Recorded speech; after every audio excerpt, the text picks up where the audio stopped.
Have you told your friends that you see ghosts? Oh, absolutely not. Gina Rodriguez returns in Not Dead Yet. I'm back, baby!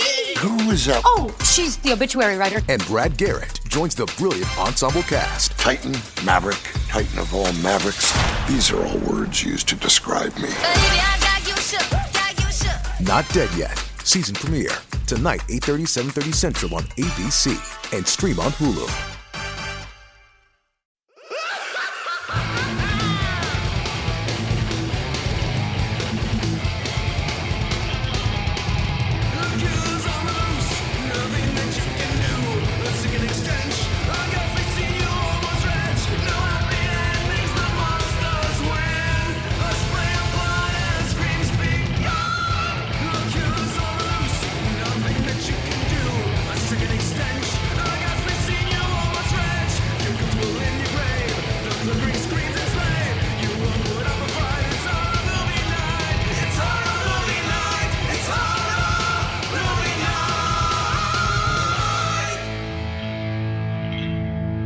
Everybody, it's another listener submission episode.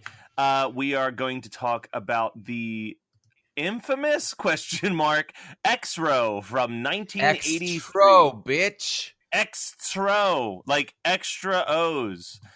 We got a very long email to read, so let's get to it. Good morning, guys. It's 8:22 a.m. here in the chilly valley of Herabridge on the haunted Dartmoor, and I've just finished episode 83 of Frighteners. I discovered your show about 3 weeks ago while looking for a horror movie discussion on the podcast apps, and of the few I tried, I found yours to be the most entertaining by far, and have been slowly catching up at work ever since.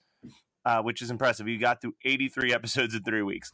I made a suggestion on Twitter previously for Munchies, but was informed that it had been done already. Awesome show, by the way. So I've wrecked my brain ever since over what I'd love to hear you chaps dissemble. Ones that I thought of included Nightbreed, The Battle Heater, and The Church.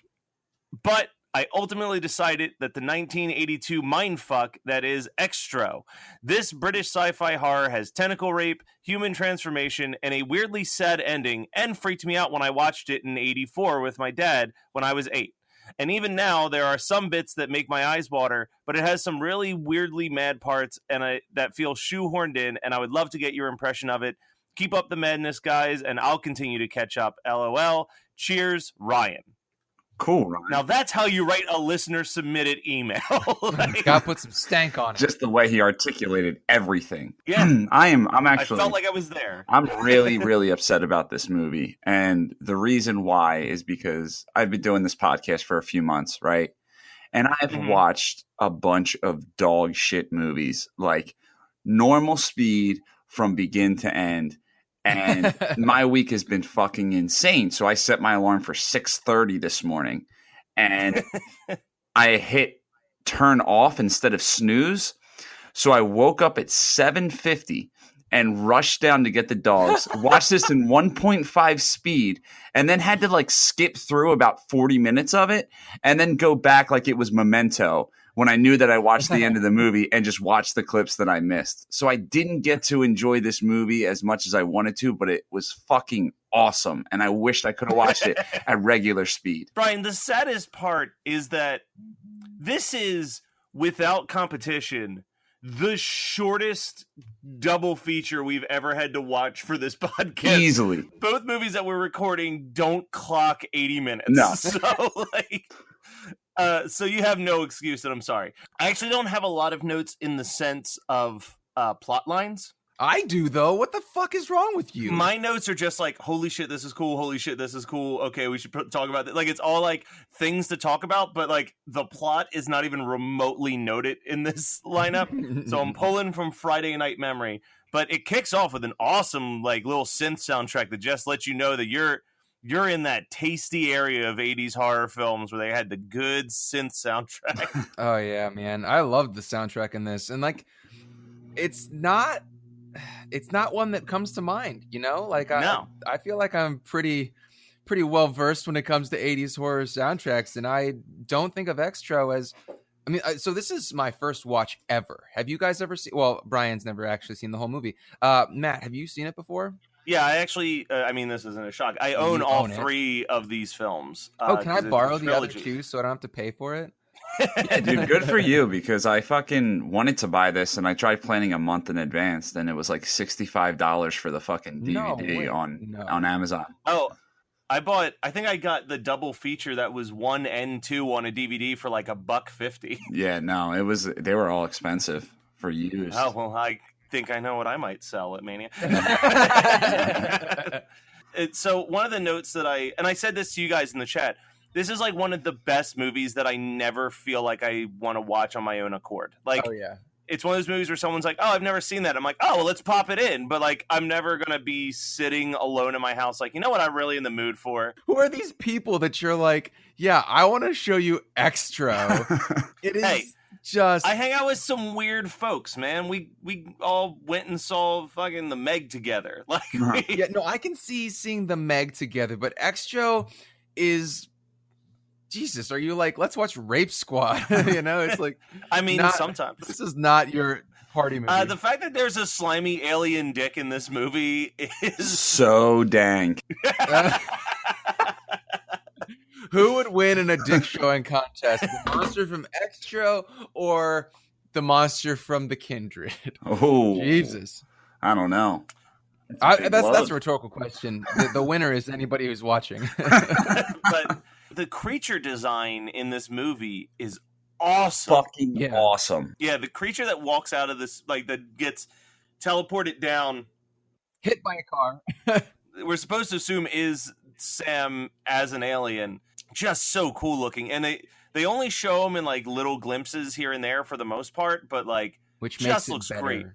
That shot where the couple's driving and you just see it on the side of the road for like a split second. It's so, it looks so good. It's one of the that's one of the all-time best horror GIFs, I think. Oh yeah. That one makes its rounds and people will be like, oh my God, what is this? Yeah.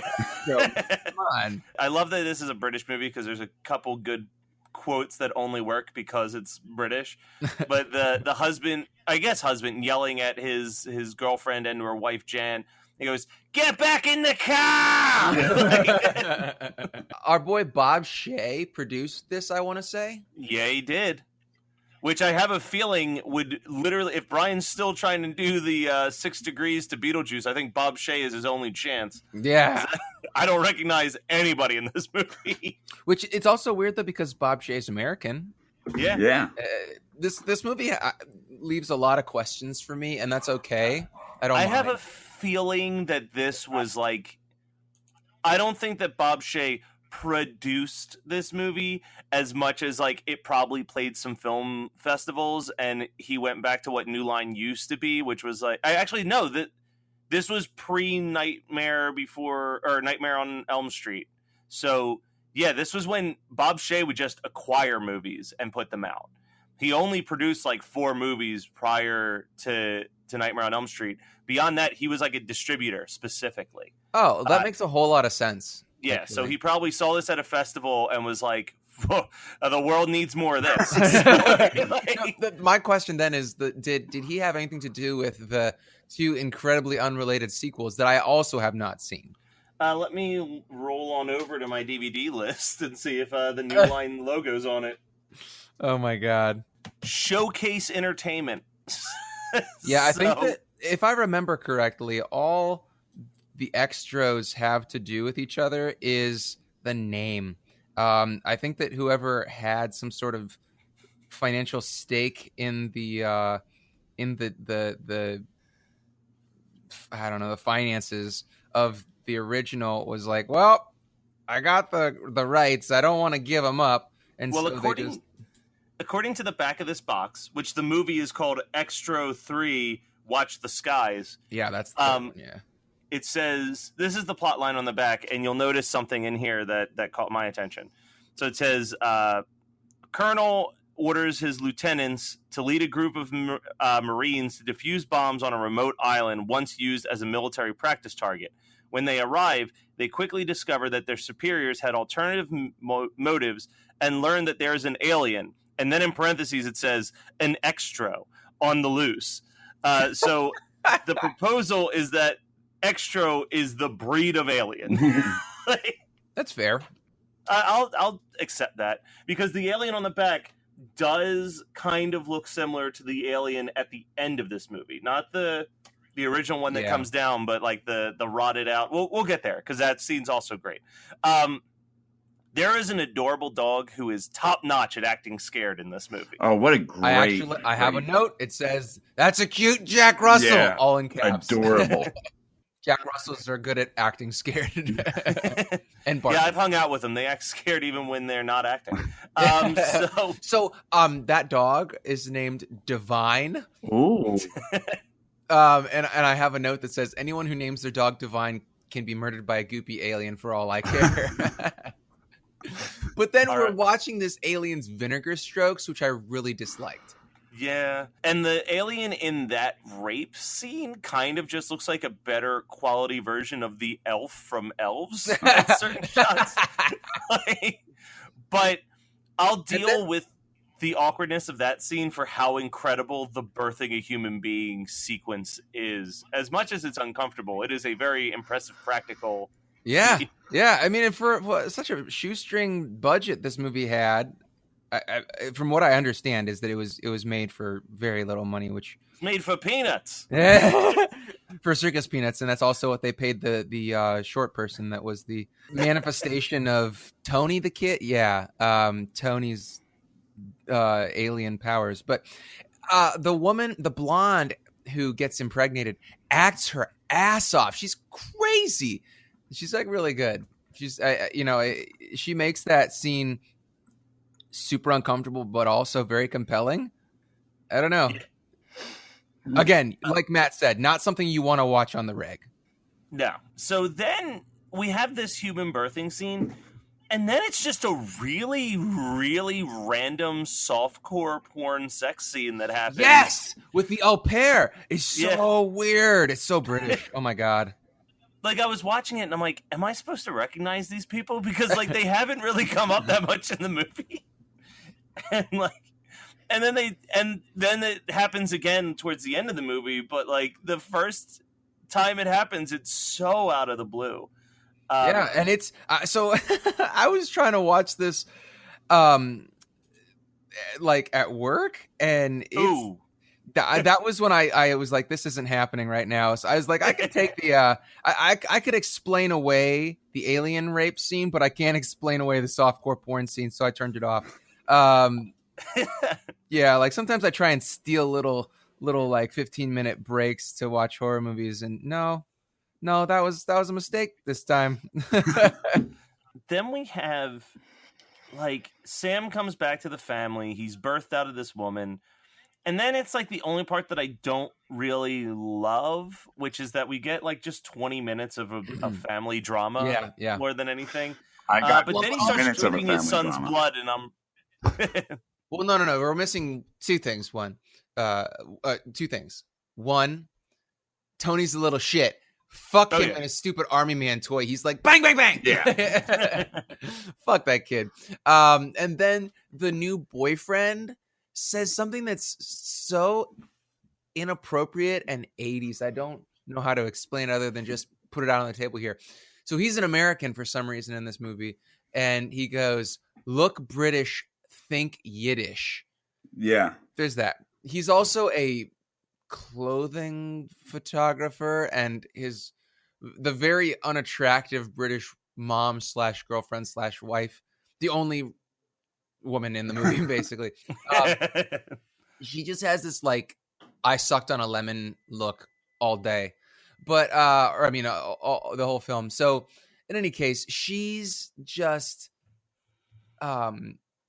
she doesn't like his job or something. I don't know, but I don't like that Jewish stereotype that they're trying to play into here. I don't understand it. Doesn't matter, I guess, in the grand scheme of things. It's just one of those very uncomfortable parts of Xtro that I think I must have heard about in passing in my entire life of not watching it before this week.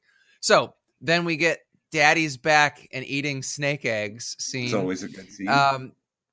I wonder what the shit they put in those eggs for him to eat was. I think Nickelodeon used to sell that type of food, or it was like the creepy crawler company type deal. Oh man, but then Dad gives Tony a really gross hickey. Yeah, that was weird. That was weird. Just a really gross hickey to his 8-year-old. It went son. really long. Yeah, and I watched it in 1.5 speed, and it was too long. And it's still too long.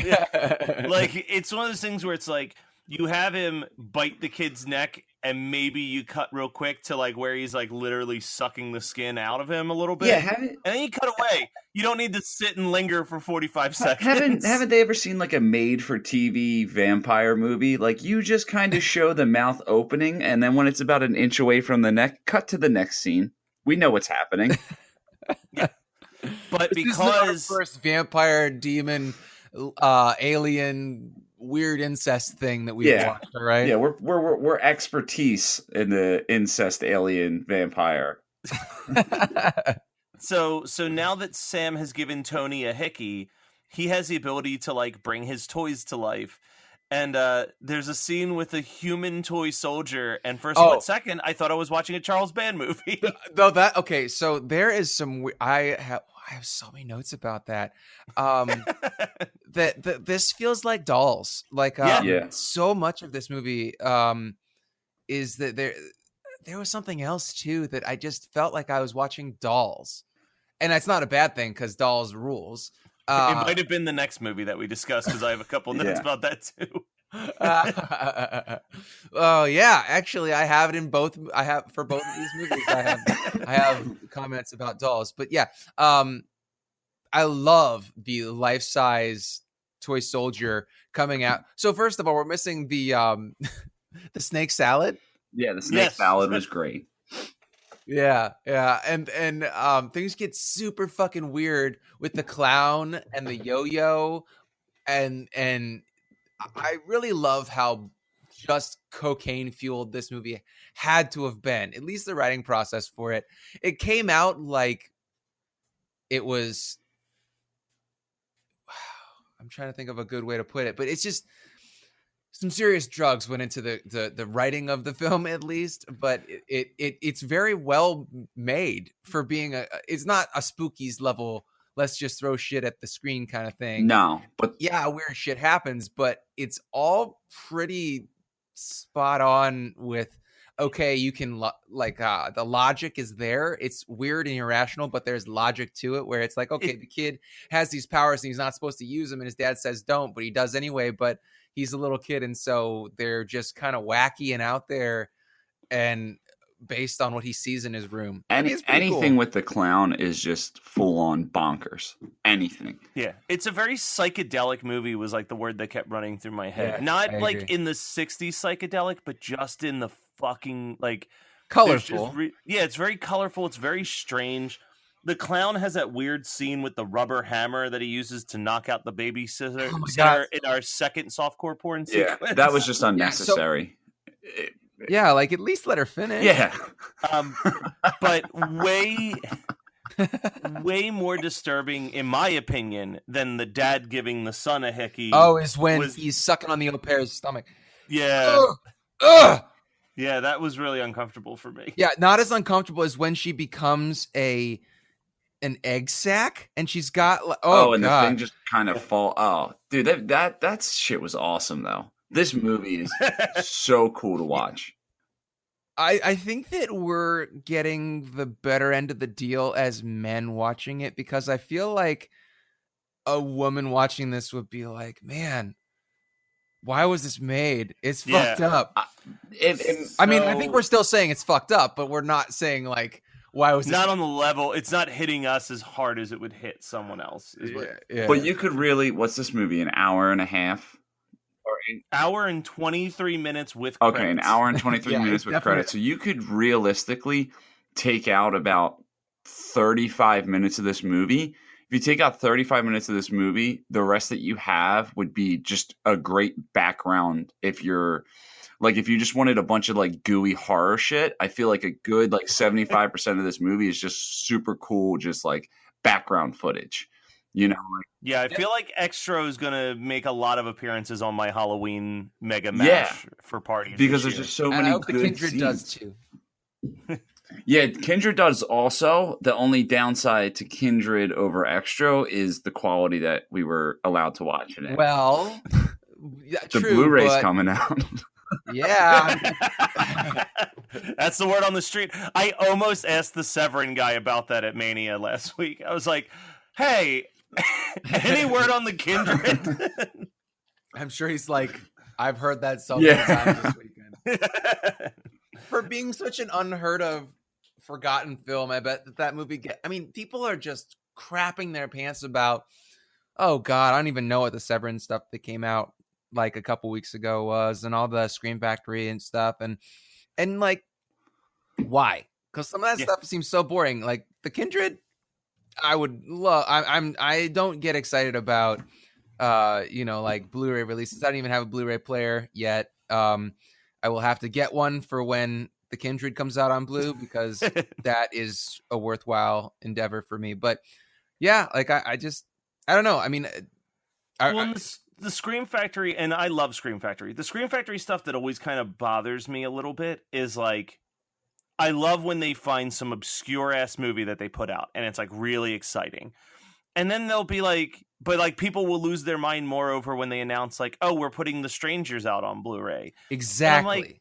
And I'm like, yeah, like I like The Strangers as much as the next person, but like, yeah, I have it on DVD. It's not like this rare commodity. Yeah. Like you can find it in a dollar bin at any video store. Like, yeah. It's the like when they announced that they were putting out Silent Night, Deadly Night Part 2, even though I don't love that movie, it's really, really exciting because if you wanted to own that movie, it was like $90 for a used copy of a double feature of that and the original movie with no special features. So like to get a good quality like Blu-ray of it, that's exciting.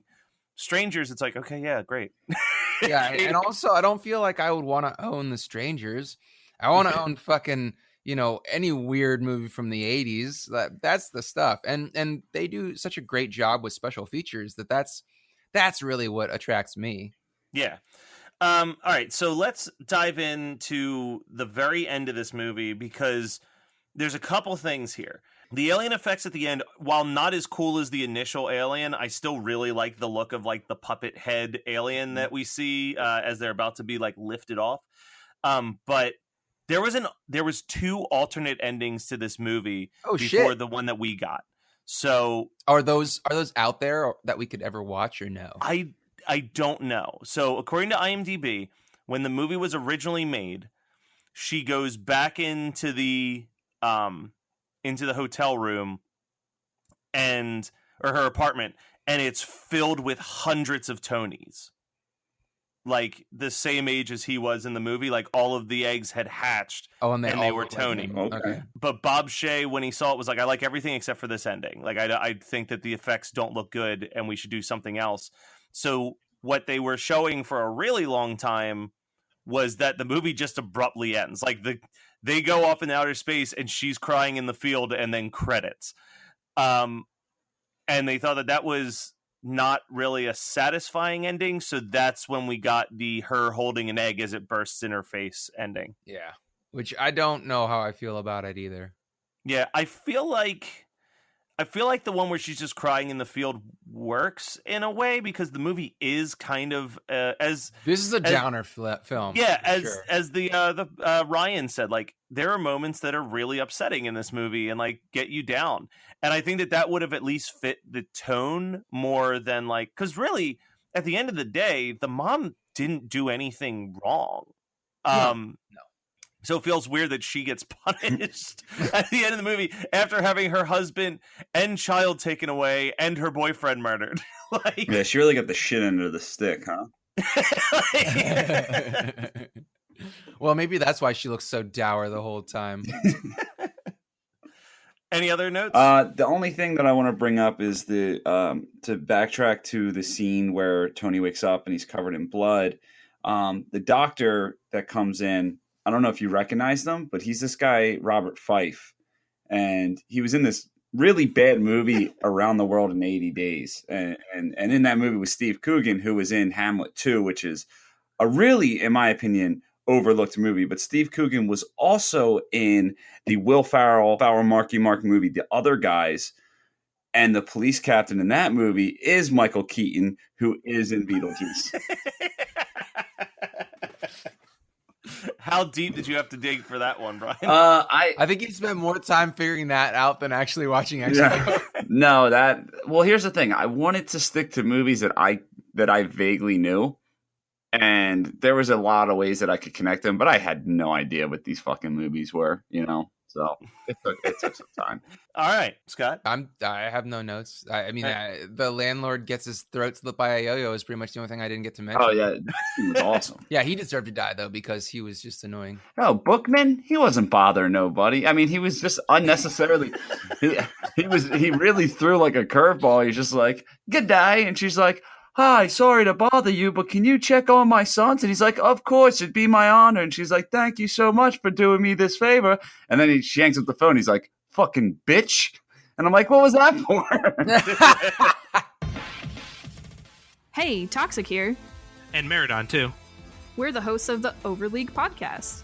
Are you a fan of Overwatch League, or just a fan of Overwatch in general? Well, if you are, we break down matches and all other Overwatch happenings, and we won't judge your main.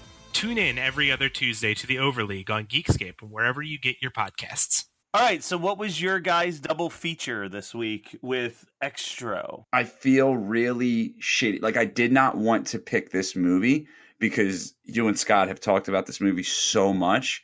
But the whole time I was watching Xtro, I was like, if I were to show someone, although it's not super horror, I think I would go Guyver on this one. Personally, all right, I can see that. That's a good choice. That is a solid double feature. It also makes up for all the negativity in this movie by being really over the top and fun. So my pick is even more out there. It's a total tone shift, and this might just be fresh in my head because I watched it for the first time ever recently, which might shock at least Scott and maybe Brian. But the idea of someone going away and coming back 3 years later, I think you should watch Flight of the Navigator with this movie. Yeah. Dude, any excuse to watch Flight of the goddamn Navigator. The only issue I have with that movie is when the robot alien just starts doing Pee Wee Herman impressions for the last 30 straight minutes. Yeah. Then it gets real old real quick. Yep, agreed. That's one of those movies that's definitely better in your nostalgia than it is in real life. But yeah, I felt like as I was watching this, I'm like, man, this really fits all the things I saw last week when I watched Flight of the Navigator. Yeah, I like how you guys are going the like, okay, Xtro is real heavy and bleak and we gotta lighten it up. So I'm going the opposite direction and Xtro is real bleak and pretty rapey and very uncomfortable and gooey. So let's keep it in that same vein. Kick it up a notch with Species 2, which is basically the exact same movie, but the one that really fucked me up when I was an adolescent, because there's the scene very beginning where the astronaut comes back. He's now an alien and but has a taste for human ladies, and so he decides to have sex with 2 women at once at his awards ceremony for coming back from the moon or wherever the fuck he was, and they immediately become pregnant, and it's nuts. Yeah, it's not a good movie. I talk about it constantly because it's very, very disturbing to me. But yeah, I would definitely say if you're going for Xtro, you go for the real deal. You just really ruin everybody's night. All right, so on our Twitter account at HMN Podcast, there will be a poll so you can vote. What is your ultimate Xtro double feature of our 3 options? Is it Species 2, Flight of the Navigator, or The Guyver, starring Mark Hamill, which is how I'm going to write it on the Twitter page. It's actually starring Mark Hamill's mustache. He was just an extra.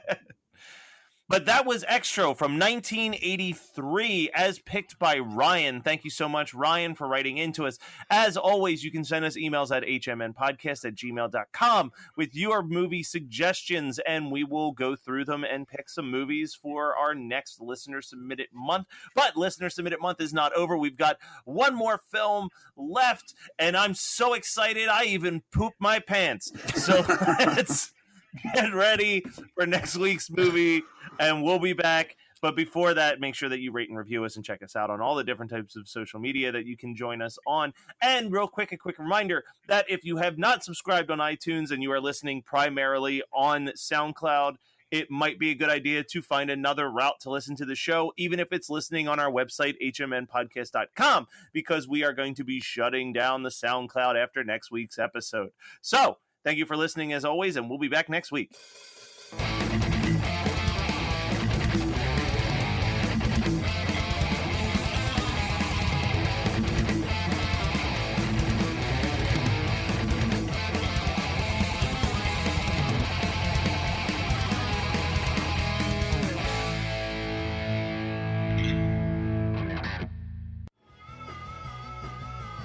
You're listening to the Geekscape Network.